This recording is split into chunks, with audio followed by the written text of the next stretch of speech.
informasi dari Gedung Merah Putih KPK akan ada konferensi pers yang disampaikan di sana. Perbuatan yang berhubungan dengan pertemuan antara Pak FB dengan Menteri Pertanian Syil. Ada beberapa pertemuan dan beberapa komunikasi. Itu satu. Dan kedua, yang berhubungan juga dengan adanya harta kekayaan yang tidak dilaporkan secara benar semuanya di dalam LHKPN termasuk hutangnya. Itu yang kedua.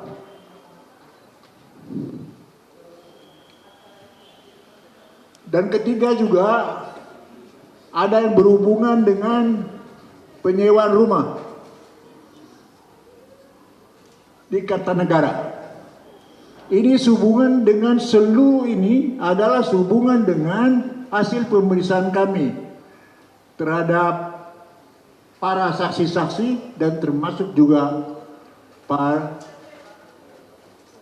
pelapor dan yang dilaporkan. Oleh karena itu, dalam waktu yang dekat nanti kami akan melakukan sidang terhadap dugaan pelanggaran etik ini yang menurut kami adalah melanggar pasal 4 ayat 2 huruf A atau pasal 4 ayat 1 huruf J dan pasal 8 ayat E Peraturan Dewan Pengawas nomor 3 tahun 2021 tentang penegakan kode etik dan kode perilaku. Itu dia. Jadi kesimpulannya, dari hasil pemeriksaan pendahuluan yang kami lakukan, cukup alasan untuk melanjutkan dugaan pelanggaran etik ini ke persidangan kode etik yang akan kami mulai minggu depan setelah akordia. Mungkin kami jatuhkan di hari berapa? Hari Kamis tanggal 14 Desember 2023 jam 9. Dan kita akan sidang maraton dan tentunya kita harapkan sebelum akhir tahun sudah selesai. Demikian penjelasan dari kami. Kalau ada yang mau tanya silakan. Ya, baik. Terima kasih Pak Ketua. Silakan, ada berapa orang? Satu, kemudian yang kedua, dua orang ya. Oke, silakan. Sebentar Mas Yam ya. Silakan Mas Yamal.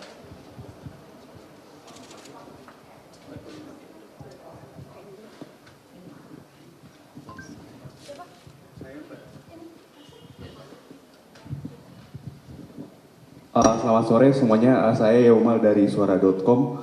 Pak Tumpak ingin nanya, ini kan ada beberapa hal yang disebutkan naik ke persidangan etik. Nah, yang ingin saya tanyakan, kalau nggak salah kan ada juga laporan terkait dugaan pemerasan tuh. Itu apa pertimbangan Dewas nggak naik ke sidang etik apa ya? Itu aja sih Pak, terima kasih.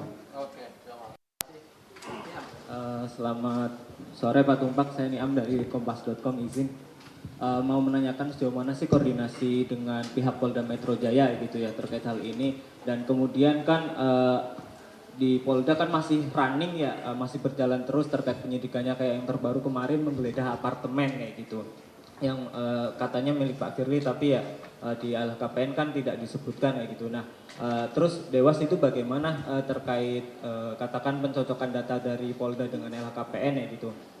Soalnya kan saya juga dengar kata Pak Pahala kalau barang sewa gitu, misal rumah sewa itu kan emang nggak masuk dalam LHKPN tapi dalam laporan pengeluaran tahunan ya gitu ya.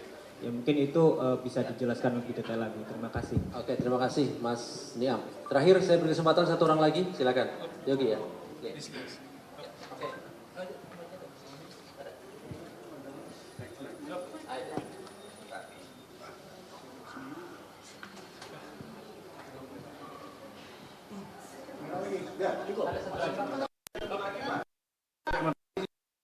Pak Alim, kan tadi di pelanggaran poin 3 ada penyewaan rumah Kertanegara, masalahnya itu. Dan pihak Maki pernah ngomong ada dugaan gratifikasi dari Pak Alex Tirta kepada Pak Firly. Apakah Dewas melakukan hal itu? Apabila memang ada cukup bukti, apakah nanti kasus itu bakal ditangani oleh pihak KPK atau bakal dikembalikan kepada pihak Metro Jaya? Ya. Itu aja, terima kasih. Baik, saya jawab. Tambahan sedikit, Pak Tumpak, masih Yaumal Pak. Kan laporan yang diterima Dewas itu ada banyak ya. Bisa mungkin dirinci Pak apa saja yang naik ke sidang etik dan apa yang ke sidang etik. Masuk tadi pertanyaan saya soal dugaan. Baik, terima kasih. Saya kira cukup ya teman-teman, 3 orang sebagaimana disebutkan di awal tadi. Kami silakan Pak Ketua. Baik, jadi begini. Kita tahu bahwa masalah ini juga sedang ditangani di Polda Metro Jaya. Kita tahu. Bahkan FB sudah dinyatakan tersangka. Tentunya ini nanti akan bermuara apa yang dilakukan Polda Metro Jaya menyidik kasus tindak pidana. Beda dengan apa yang dilakukan di Dewan Pengawas, klarifikasi dugaan pelanggaran etik. Jadi, yang berhubungan dengan tindak pidana, kita tahu bahwa dugaan tindak pidananya itu adalah 12E pemerasan. Pasal 12E pemerasan. Pasal 12B besar gratifikasi. Ada pasal 11 itu penyuapan. Junto pasal 65 KUHP. Berlanjut. Itu semuanya akan nanti kita lihat hasilnya setelah dilakukan oleh Polda Metro Jaya, bahkan mungkin nanti sampai ke persidangan. Nah, Dewas tidak masuk ke situ. Tetapi masalah-masalah yang berhubungan dengan itu tentunya juga kami akan lakukan pemeriksaan. Kami sudah periksa juga itu, tapi tidak sampai ke terbukti atau tidak terbukti. Itu urusan pidana nantinya. Begitu. Saya rasa jelas ya? Belum jelas? Jelas. Berarti nggak ada dugaan gratifikasi Pak oleh Pak Tirta atau Pak Firly? Kalau memang nanti ketemu kami di dalam persidangan itu ada gratifikasi, ya tentu kami putus juga gratifikasi. Karena gratifikasi juga adalah merupakan dugaan pelanggaran etik.